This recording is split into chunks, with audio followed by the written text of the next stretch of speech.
answer the initial questions of patches. So you can see that my beard doesn't really grow in all the way. And so some of the fellows I was working with when I was in serving gave me some grief about that. And so I got a nickname, pseudo call sign, whatever. It wasn't a very common thing, but it was Patches. So I think my iPhone is named Patches. And it was the handle I chose when I joined Opcode. And yeah, that's kind of where the story comes from. It's nothing too crazy or too deep, but I just don't grow good facial hair. Anyway, like you said, I'm a father and a husband. I've got a beautiful wife, two beautiful little daughters. I did 11 years in the U.S. Navy. So starting right out of high school, when I did my transition, it was a brand new thing for me, which I think a lot of transitioning veterans and people that did do the transition that had a similar path in life can relate to. And so I guess I'll try to highlight some of the key things that I believe made my transition successful, because it was probably one of the most scariest things that I've done. And like I've jumped out of a helicopter and into water as it's like flying over and stuff, and that wasn't that scary in hindsight. But the having 8-month pregnant wife and a 1-year-old daughter, and not knowing where you're going to work or where you're going to get money from to provide for them or what have you is a very uncertain thing, and being completely blind and ignorant of what that looks like. Because when you're in the service, a lot of that is you're in a bubble, right? Everything is provided for you. You don't really need to reach too far outside because the military does a great job of providing all the resources that you do need. So the uncertainty and the unknowing of like, hey, how do I have to start paying property taxes because I'm actually a resident of Virginia now. I just got my first property tax bill in the mail. So that was fun. Just like small things like that you don't think about. Let's see. I guess we'll go back to just my career history in the Navy. I'm a cryptologic technician interpretive chief petty officer. And that's just a fancy way of saying I made it up to E7. So I'm a Navy chief, and I'm a Chinese linguist. So formerly trained at the Defense Language Institute in Monterey, California. It's a common place for all service members to go if you are a linguist variety. It's a great place. Spent about 2 years there. Following that, I spent about 4 years in Hawaii doing the intel analyst type role, language analysis role. I did a deployment out to Afghanistan in 2012.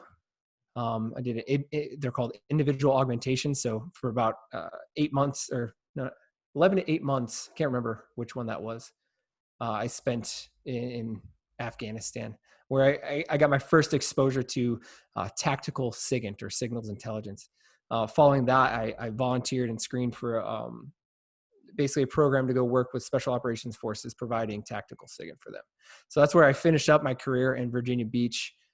Did work there for about 5 years before finally ending in December 2019, which is 6 months ago at this point. So December 4th, 2019 was my final day of active duty service. Luckily for me, I had already landed my job at Microsoft at that point and had been working there for about a month while on terminal leave. The beginning of my transition journey, though, starts probably 2 years prior to that. There was my wife was pregnant, and we were expecting and everything like that. I was deployed at the time. I was able to get home about 3 weeks before our daughter was born. And just during that time, I realized that I no longer wanted to leave my family as much. Like I was I enjoyed the job that I was doing. I enjoyed the people I was working with, but being pulled away from, my new and budding family at the time changed my mindset and my perspective as to just priorities in life. Just personally, I didn't want to go back to the regular conventional forces. And so I knew that I didn't want to do that for a career change.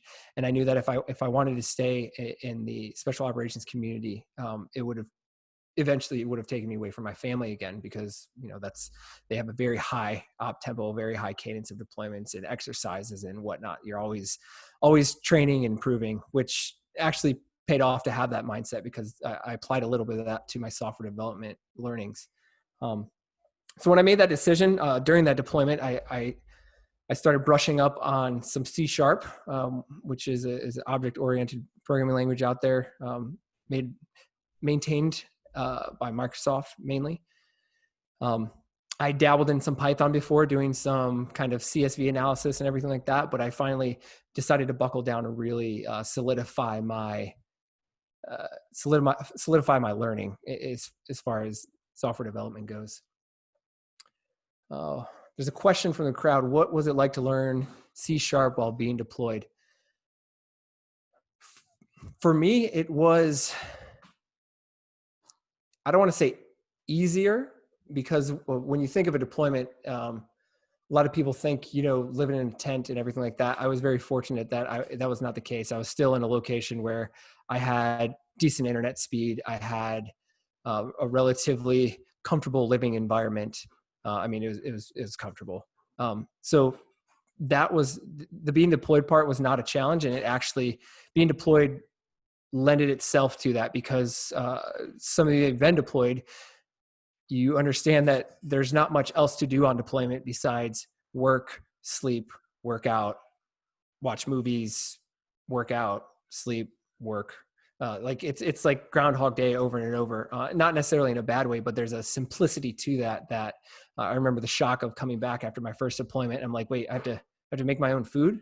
Wait, I have to go to the grocery store and get it. Like, it was, just like living for, almost a year where there's like these small conveniences afforded to you. You come back and now you're like shocked that you have to drive somewhere to go do something, when before you could walk 50 feet in either direction and go eat, go to the bathroom, go shower, go to the gym. Like, it's a very convenient lifestyle. So I would say the learning C# while I was deployed wasn't too hard, because I had internet. There are ways to do it without internet, I'm sure. It just might be a little harder, because a software developer's life is all about knowing what to Google for. So that's when I started to really formalize it. After I got home, like I said, I had my first child, so there was a lull in the software development learning out of necessity. It's not easy to learn things when you are sleep deprived and trying to figure out how to keep a small child alive. But fast forward, we got comfortable with our daughter. We were a little more confident as parents, and I started diving back into it. At this point is when I think one of the first things that I did right was I started to network. And I don't mean technical like IP networking. I mean, like, I found meetups in my local area. That's how I actually found Operation Code. There's Larry Burness was running the Hampton Roads Operation Code chapter, and it was like a learn to code, show up, and we'll just like hack on some stuff. And so I strive to attend that. I strive to attend a couple of the other coding meetups in the area, which then led me to the Operation Code Slack, which is like a ginormous wealth of resources. I push and I shove anybody I talk to that's not in that chat already, not in that Slack channel already, to join that Slack channel, because of all the wonderful people that are in it. So that was the first thing, is it was a networking. And like I said, the meetups and the Operation Code was a huge step off point for that. And then through the meetups I met, I started going to a .NET developers meetup in Hampton Roads, and I got to meet some other people just in the local area that were in the community, ask some questions, sit in on meetups that I didn't understand. And that kind of leads me to a second point that I think made my transition successful, was you have to live it. And I say that because immersion is a very good way of learning new things. And this kind of goes back to, so when I was learning Chinese at the Language Institute, they put you in immersion for a week where you are, strictly not supposed to speak English. You're only supposed to speak the language of your, that you're learning. And being so immersed in that forces you to look at the context around certain things and try to understand things in a different manner, or just not understand them at all, but mainly that context. So I started to listen to podcasts, specifically the Coding Blocks podcast, which is a phenomenal podcast for anybody starting out. Again, I started listening. I had no idea what they were talking about 90% of the time. But after a few months, you start to hear the same terms. You start to, you're reading through blog posts in your free time because you're learning this, that, or the other, and you're starting to see, here's these sorting algorithms, bubble sort, learning the specific terminology around programming. Like what the first episode is I is for interface. So like, what is an interface? The first time I listened to that, it was just like completely over my head. But the more I listened to different podcasts and read different articles and got into the different code, I was exposed more to different ways that term was being used before I could finally sort of wrap my head around what that is. And so that's, I guess, my second recommendation. First is networking. Second is immerse yourself in it. Make it a desire. You will not, especially if you're active duty, you're full time, it's not going to happen overnight, and it's not going to be like something you can cram in a weekend. So you have to make it a priority. You have to make yourself a priority. And I think that's another key thing that a lot of transitioning veterans have trouble with is,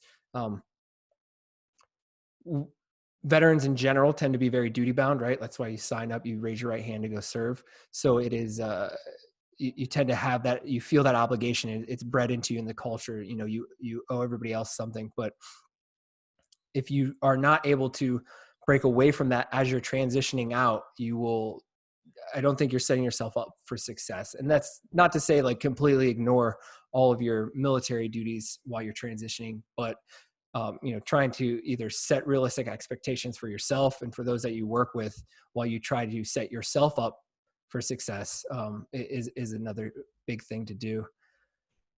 Let's see. So networking, there was the immersion I touched on. Let's see, we got another question. How would you recommend a transitioning service member thinking about networking if it's something they're not used to? This is a hard one for me to talk about because I am a naturally extroverted person. Like I don't have a problem just like walking up to a random person and saying like, hey, what do you do for a living? Which I did at several meetups. But when I think about networking, especially as it applies to, transitioning service members and veterans, is you can still stay in that same bubble, right? So the nice thing about being a veteran is when I talk to another veteran, there's already a mutual ground that we have a mutual understanding of each other to a certain degree that is a lot different from others. So most of my networking prior to the transition has been solely within the veteran community, because it's like, hey, I see you were in the Navy and now you're working at, such and such software company. Do you have like a spare 30 minutes? And that's all it takes is, just 30 minutes of somebody's time to sit down and chat. So that's kind of go ahead. No, I just wanted to kind of prioritize on this a little bit, what you were saying, like networking is a complicated way that adults that need jobs have of saying make friends.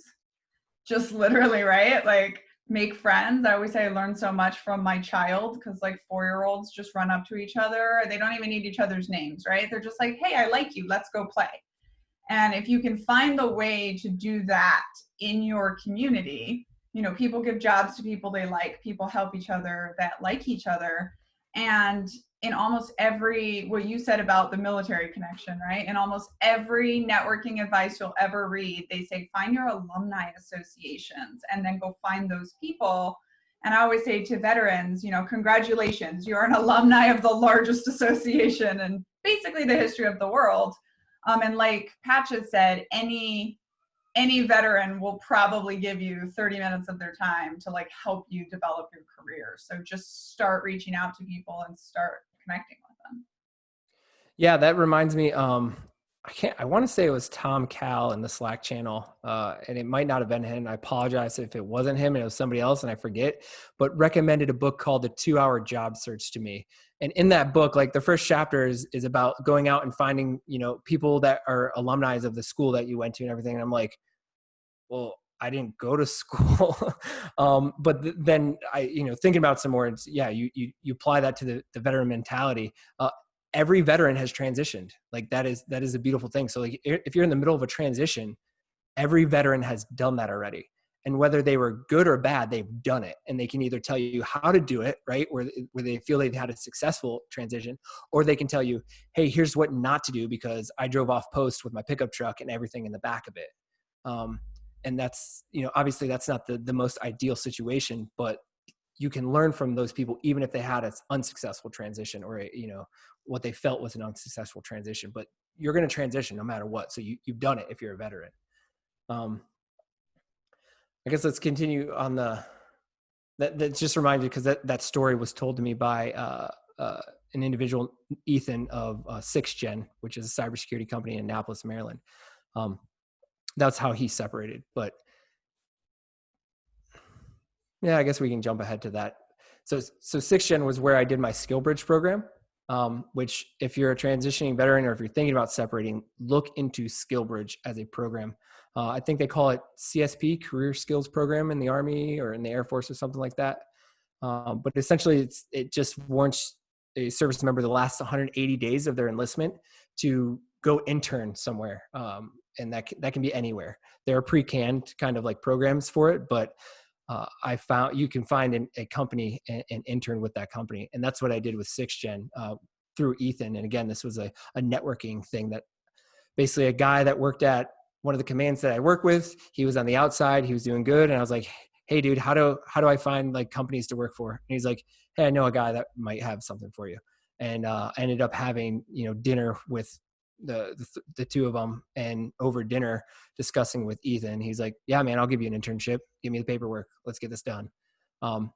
And that's, and I want to say that's because Ethan was there. He had done that before, and he knew the challenges of transitioning, and he saw an opportunity, and he's done it multiple times with SkillBridge members, but he saw opportunities to help somebody else have a better transition than what he had. So it's just putting those pieces together of, knowing a guy at a different unit that knows a guy that got out, 10 years ago and has a successful business now, which was fantastic. I got to learn a lot of, I was afforded the leeway to learn a lot. And I think that's one of the biggest things that a SkillBridge can offer is whether you're doing a pre-canned program where it's, the MSSA program, or I think Amazon has one, or there's like ServiceNow or some of these other, lots of programs are coming up focusing on it, but just finding like your own company and being away from your unit the last, even if it's just 4 months, is so much better because you're not distracted by, oh, I don't want to leave, I don't want to leave my unit hanging. I still have things I need to do. It's like, well, no, they're doing just fine. I can focus on me now. Let me see what else. I had some other notes in here. Imposter syndrome. That's a good one. That's a good soft skills one. If you haven't heard of imposter syndrome, it's basically the feeling of when you're sitting in a meeting and everybody's talking and you have no idea what they're talking about. And you're like, why am I here? What am I doing here? I shouldn't be here because I don't know. And the nice thing about tech is that's applicable to everybody because nobody knows everything about tech. Even if you take somebody that knows like super low level, assembly language programming, and you sit them in a meeting about web development, unless they've done web development before, like they're going to be just as lost as you are in their low level discussions. So don't be intimidated and don't be ashamed of what you don't know, because the fact that you are trying to learn and you're trying to work towards something is more than most people can say, right? That's just having that desire to learn and to better yourself is a fantastic thing, and you should never be ashamed of it. I actually sat through a class recently on imposter syndrome, and that's a good point. We'll do a soft skills on imposter syndrome, but one of the things that stuck with me is she gave these numbers, and she said 80% of high achieving people suffer from imposter syndrome. So I really liked that because it's one of those things that when you're feeling really impostery, you can kind of comfort yourself with like, not only does this mean I'm probably a high achieving person, but all of my role models, everyone else that inspires me probably felt this way too. Yeah, I mean, I think if you're sitting there and you're like, I have no idea what's going on, what am I doing here? You should be formulating questions, right? Because it's an opportunity to learn, and you should be formulating questions is, why don't I know what they're talking about? And, jot down key phrases here and there and go look them up or something like that. That's kind of the high achiever thing, but just being exposed to things when you don't know what they're talking about. Again, going back to the context is fantastic. I guess one other tip is, and just going off my notes here, is learn to solve technical problems. So that is, you don't have to know how to code to get a coding job. And that sounds weird, but you can teach anybody where to put the squiggly lines, right? Like the squiggly braces, the curly braces. Like you can teach anybody that. You can look that up on the internet, right? What I believe is a useful skill, and what people are and should be looking for, is the ability to take a problem and logically break it down and solve it. And not so much, if you can solve that problem, or if you can understand it enough to ask the right questions about that problem, I think that's a more desirable skill set. I see one more question here in the chat. What qualities were most helpful from your military experience that you're able to bring to the table in the tech industry? Whew. I mean, punctuality is a thing. Like that's, I think the discipline, that's what it is. That should encompass it all. Is, everybody that's coming out of the service, more often than not, is going to have a certain level of discipline just that is required out of you in the service to be, even marginally successful. They have people that go through boot camp that are let go from boot camp because they cannot adjust to the lifestyle and such. And so I think, those people might not be able to adjust or have that, but everybody else that makes it through boot camp, like, you made it through boot camp so you can follow instructions, you can be someplace on time, and you can, like, do what you're asked, right?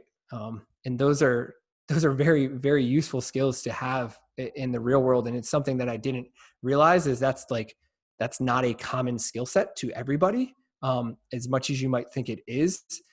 And I don't say that to sound like an elitist or anything like that. It's just, there's a different, certain people have different priorities and different mindsets and everything like that. But you're definitely, your square self is shoved into the circle hole of the military, and you do conform to a certain degree. And I think that discipline is part of it. So I took a lot of that in learning to code.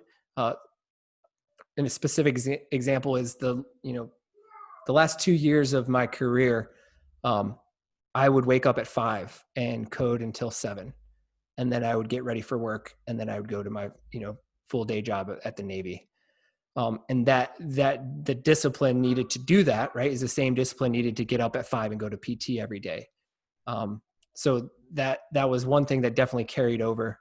I also had a lot of technical training in the Navy, which helped out. I know not everybody's going to be coming from technical roles, but that was definitely something that helped. So if you have opportunities to get technical training within the military, definitely take advantage of it, especially like certification type courses and everything like that. I thought I heard a question. I have a question for you. Okay. Because you were a linguist in the Navy, and then you developed your technical skills, but when you were putting together your first resumes to try to go out and apply for jobs, how were you talking about your military experience? And then now, when you have your resume, basically my question is, in the years that you've now been out of the military, has that changed? Has that helped you to talk about all of your experience from a tech perspective, or a lens that helps you further your career? Or do you still kind of have separate military and then tech? Yeah, I think I'm still learning that. I mean, I'm still fresh. I'm not quite, I don't measure my time in years out of the military yet. It's months at this point. That is something that actually was very challenging to me. My initial resume was just my evals, like my evaluations, and I just copied and pasted it all in there and kind of formatted it a little bit differently. And that was it. And it did not translate well at all into the civilian world. And I think like the first one I threw it, and again, another plug for Operation Code, there's a resume channel in the Slack. And if you just go there and put your resume, somebody will, I don't want to say tear it to shreds, because that's not the right thing to say. That sounds very aggressive. But you will get comments and critiques on it.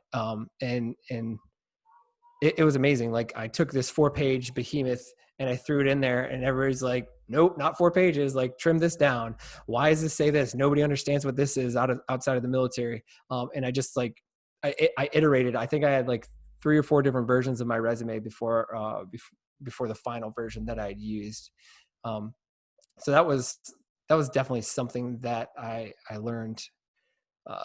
The converting military speak to civilian speak is a hard one.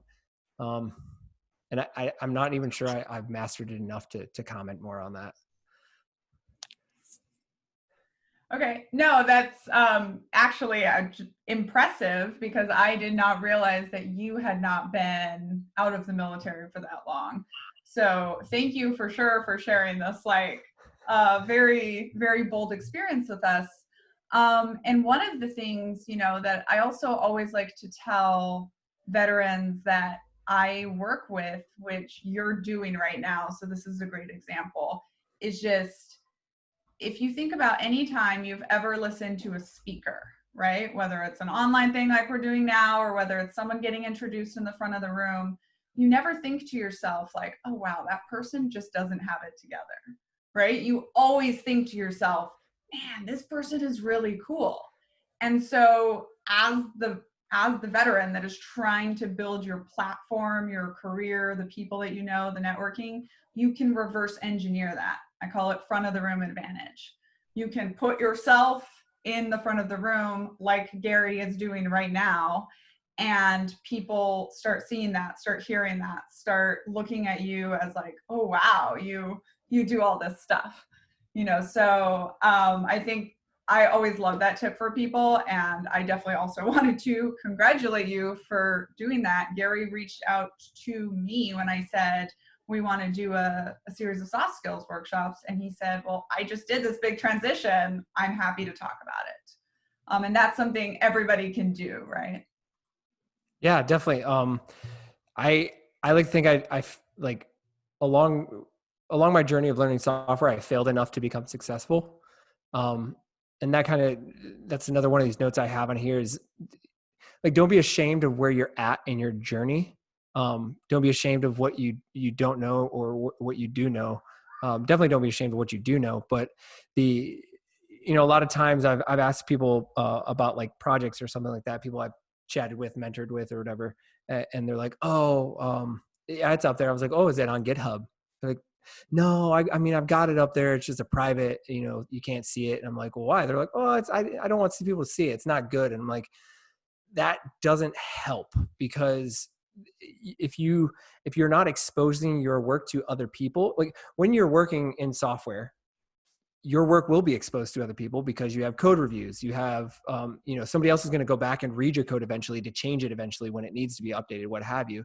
So you should get comfortable from the get-go of putting out there whatever you have at whatever level you have.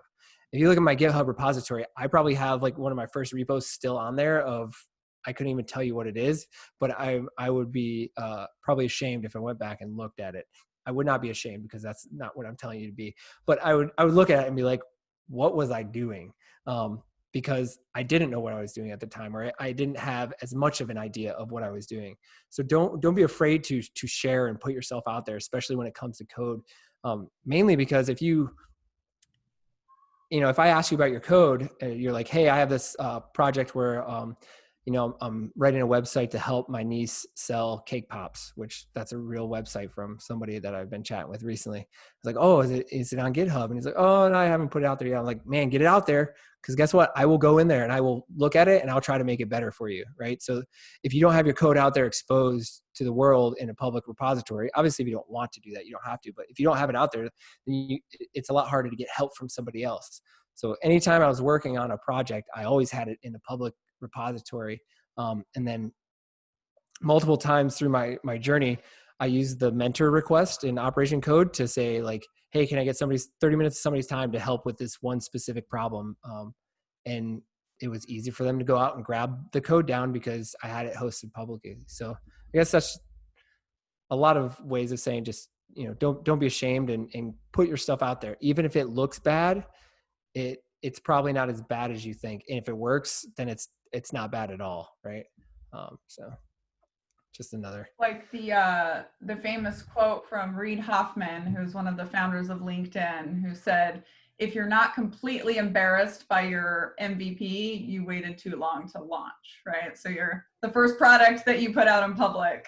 Years later, if you're not completely embarrassed by that, that means you just sat there doubting yourself for too long. Yeah. MVP is minimum viable product for anybody that doesn't ABLA, which that was something I had no idea it was for the longest time too. But it's a minimum for a reason, right?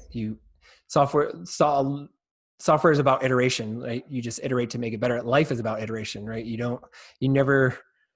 Sometimes you get things right the first time, but more often not, the first time, when you're a kid, the first time you try to take a step, you're going to fall on your face. But you iterate on it over and over and over again until you're, running marathons. Absolutely. Are you a marathon runner too? I ran one marathon. It was the Boston Marathon. Hold on. It was sponsored by the Boston Marathon Company, but it was the Bagram Boston Marathon. So what year? 2012. Okay. I won it in 2014 in Bagram. Wow. All right. That's that was. I had to train my husband not to tell people that his wife won the Boston Marathon, because I was like, no, that's a whole other thing. It was the shadow one. I've got the medal somewhere. It says Boston Marathon on it. So yeah, it does. They sent real Boston Marathon medals over. Okay, so let's open this to anyone in the audience that wants to unmute yourself and ask Gary a question. Please feel free.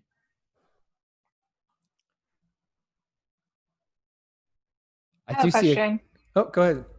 I just want to know what you think helped you the most in getting your position at Microsoft, your internship, your networking.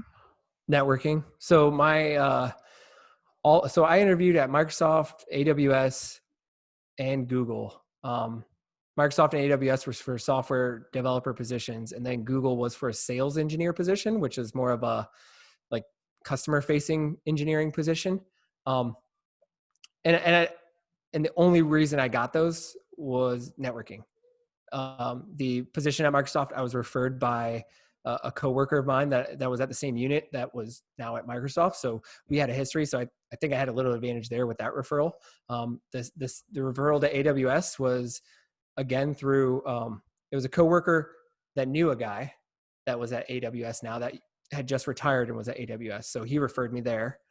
And then again, the Google position was, I think that was like 2 hops into a networking chain of somebody at my unit knew somebody else that was out that was doing successful business. When I chatted with them, they're like, oh yeah, I know somebody that's at Google that, might be looking for people with your skill set. So all of those were all networking.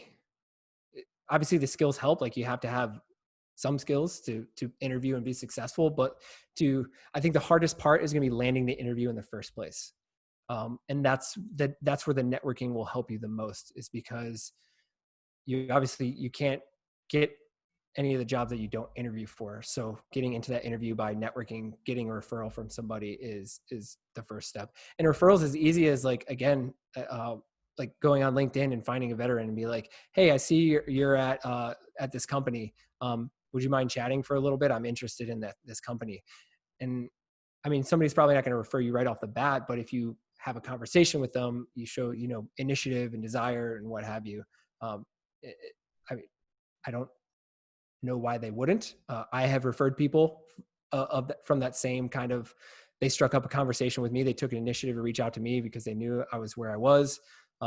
We went back and forth for several weeks, got to know them a little bit, and I felt comfortable referring them to a position because they were trying to better themselves. And I'm ultimately not the decision maker for a hire, right? But I can at least try to help somebody get to that next step, which is that interview. And one of the things that can be really helpful to remember in networking is this basic thing about human psychology, which is when people have to tell you no, they're sad and embarrassed, so then they avoid you. But when people get to tell you yes, they're happy and they feel all warm and fuzzy, so they like to help you more.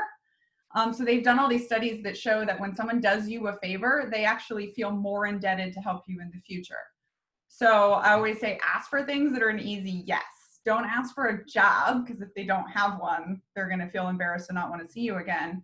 Ask them who they know, who else they know that you can talk to, because people love to share their contacts, right? And so they love to feel like they're helping you. They're like, oh, sure, you can. So you can come away from one informational interview with someone or one networking event with someone with 3 other, in person-to-person connections that they've made from you, and then just kind of keep going from there. Asking to know a recruiter too, like that's an easy question. You're not asking them for anything at that point other than a connection, and you're like, hey, do you know a recruiter? And that's an in right now to hopefully at least a resume submission with a technical phone screening or something like that. I see here, and I wanted to address it. The question in the chat were, what were some of the toughest challenges you had when it came to getting that first opportunity?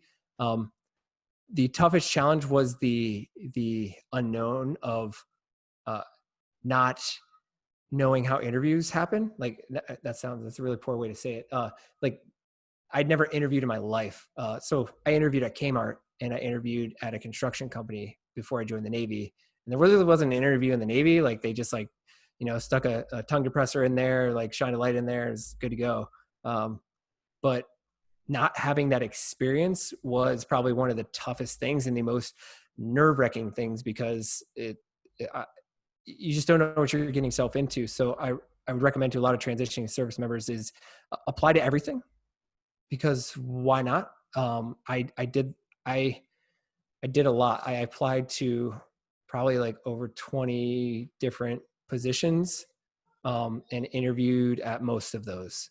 And not all the interviews were like sit down, like drag out 5-hour interviews or anything like that. Most of them were like an hour conversation or, come in for an hour or something like that.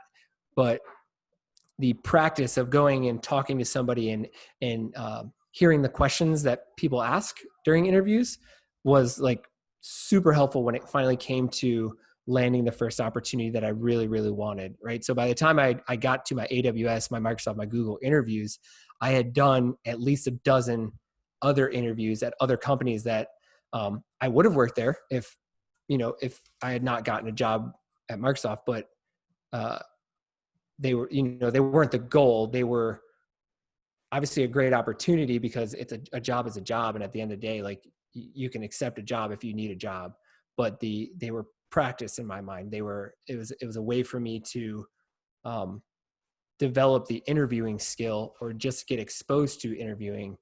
And so it wasn't as terrifying to go to, a big tech company to interview and what have you. Well, and it can be so great to go on interviews for jobs that you don't even know that you really want that much, right? Because then it takes the pressure off and you get to practice some of those things like interviewing the company or salary negotiations, some of those things that we're often too scared to do in the jobs that we really think matters. So yeah, practice. Yeah. Anyone else from the audience have questions for Patches?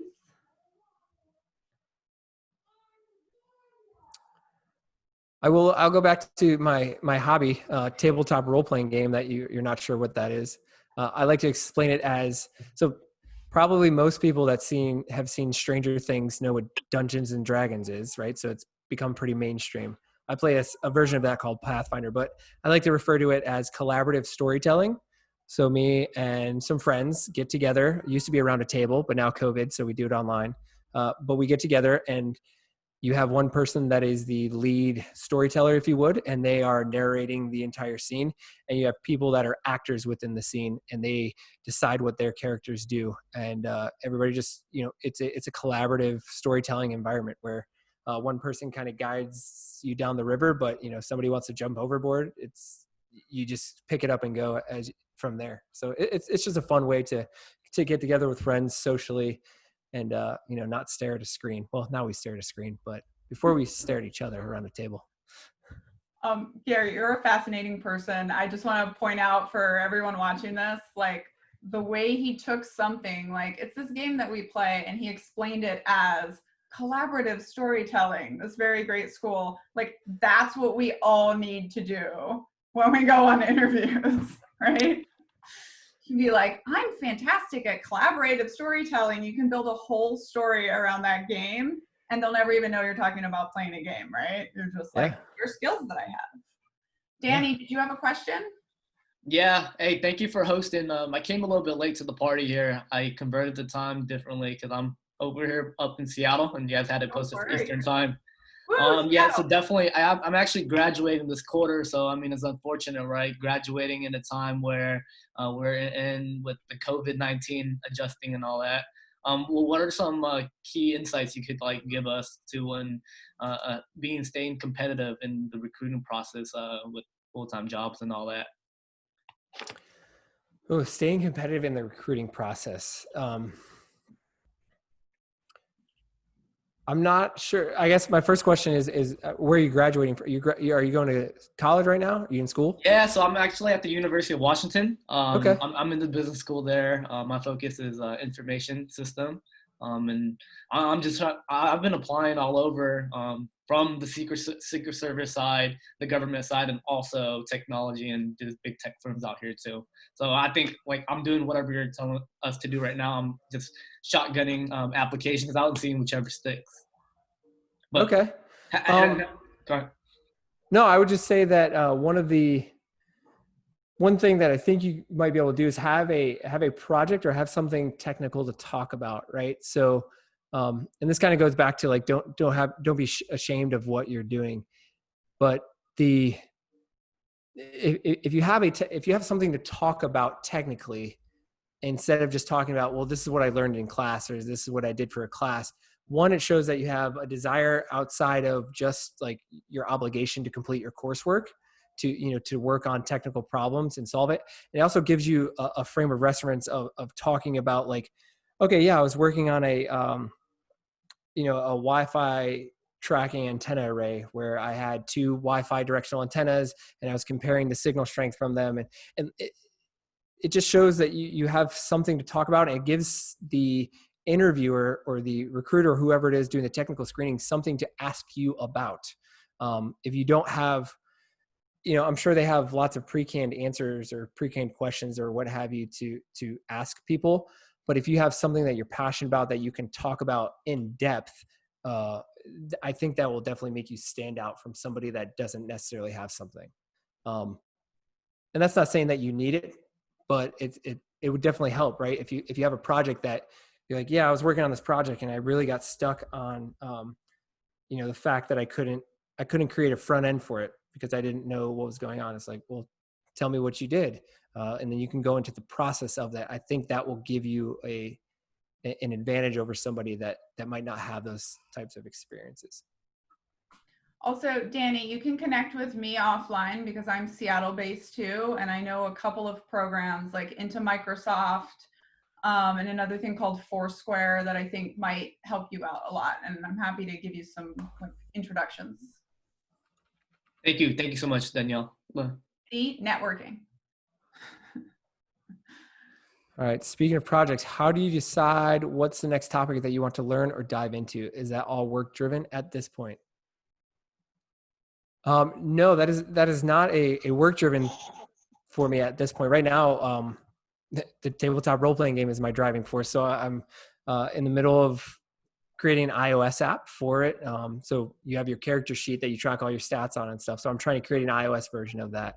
But when I was learning, I think one of the best ways that I found a project to learn on was looking for an open source project. So I know Operation Code has all like their website and everything like that they have a huge repository on GitHub that you can go look at and find a project. So sometimes, you might not have your own topic where your next genius idea to work on, but there are tons of projects out there on GitHub or GitLab or what have you that can be, people are looking for assistance. There's a tag specifically on GitHub. So there's a tag for issues that's called Good First Issue. And people tag that with things that they believe are either not as complicated or don't need as much like know-how or knowledge of the code base to get done. And so that was one of the first things that I did when I was looking for a project is so the Coding Blocks podcast also has a Slack. So I was also in there. They had a website that would, you could search for podcast titles. So you could type in, Angular or something in this search bar and it'd give you a bunch of podcasts that all had a topic of that. And they were scrubbing like show notes and titles and everything like that. But there's a very simple thing of the query string in the URL of what you were looking for had quotes in it in the URL, which is, there's nothing wrong with that, but it's not very common. And they wanted those removed. So I did that. Like I went into that issue. I saw that they had that open as issue. I was like, okay, I think I can do this. And so I went into the code, I found where that was, and I changed that, and I submitted my pull request, which is, submission for changes to be accepted. And it was accepted, and everything worked fine. But it was a very small thing. But now, they list me as a contributor because I took the time to go improve upon that project. And as small as it might be, it's still something that somebody else would have had to take them to find time to do. But now I was able to go do that. So if you're uncertain of what to work on, go work on the operation code project, right? There's plenty of issues out there. The beautiful thing about that is you have a whole community that already has the knowledge of this code base because they've been working on it and contributed to it. And oh, by the way, they're into mentoring and working with you. So if you get stuck on a problem, you can just go hit up somebody in Slack and you can do some pair programming, which I've done in the past. So I think I had 2 PRs to the operation code repo. Both times I ended up working with a member of the operation code community who had previously been working on the same kind of code section, and they were able to help walk me through the pieces that I was missing or the pieces that I didn't understand. So that's my recommendation for if you're looking for a project. And, Gary, to caveat on what you said, because I think that's so great, we hear a lot from veterans, like, how do you get that first job? Because everyone requires experience. And that can be challenging, but I've never seen a job description that requires paid experience. So if you're willing to volunteer, right, and you have the ability, you have the time, you could go get all kinds of experience. And another great thing about volunteering is you never know who you're working next to, right? And so then volunteering can be a great way to do networking too, because that might be, a VP of Microsoft right there that you're writing some open source code with, or you're, working at the gardens in Seattle with, right? And then the next time they have someone in mind, they know you. So I'm a huge, huge proponent of volunteering.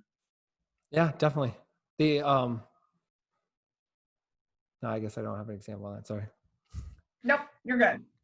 More questions, comments, concerns, emotional outbursts.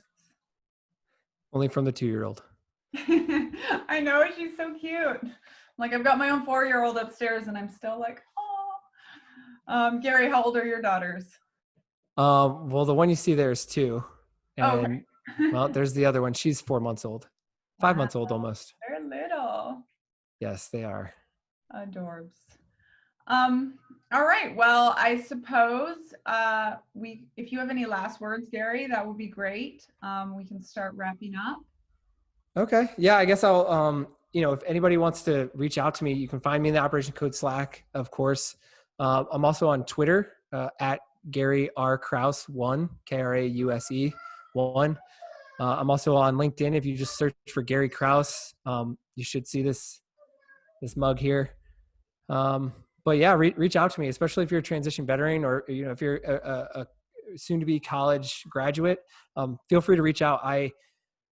I've made this offer in the Operation Code Slack, and I will make this offer to anybody willing to take me up on it. From 5 to 6 a.m. East Coast time, I will work with you. So if you have the desire, if you have the urge, and you have the drive to make that time available, I will make that time available for you. Usually it's, my own time for doing my own thing in the morning, if I'm up that early. But if somebody else wants to, I will be glad to, teach them coding, work on a project that they're working on, to do some pair programming or what have you. It's just, that's the time that I'm most often available. So I put that out there to anybody that sees this. Please hit me up on LinkedIn, Twitter, what have you. And I'd be willing to work with you.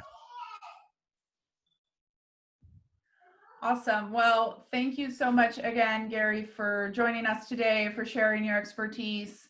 For those of you who joined late or are watching the video because I forgot to hit record in the beginning, this crazy blonde girl that keeps talking. I'm Daniela Young. I'm one of the board members of OpCode. My specialty is organizational behavior, not tech. But this is part of a series of workshops that we want to put together using our own community to teach our own community about all of the soft skills and all of the things that we need to develop kind of around tech that's going to help us support each other and their careers in tech. So please, to what Gary said, feel free to reach out to me if there's anything I can do to help you. I have a lot of someone can ask you No? Daniela, is that you sounded a little bit broken there. Was that on anybody else's side? Okay. Yep, you broke up a little bit. You got the weird robot voice thing that happened.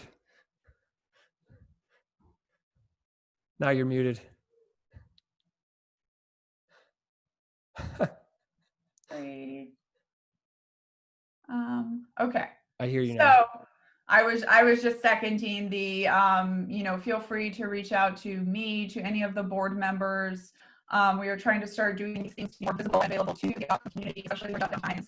And if you have any ideas on topics, I got like 10 ideas just from this conversation, but we can do more deep into, please feel free to let me know. Thank you guys so much, and this video will be available on Code Tech in the future.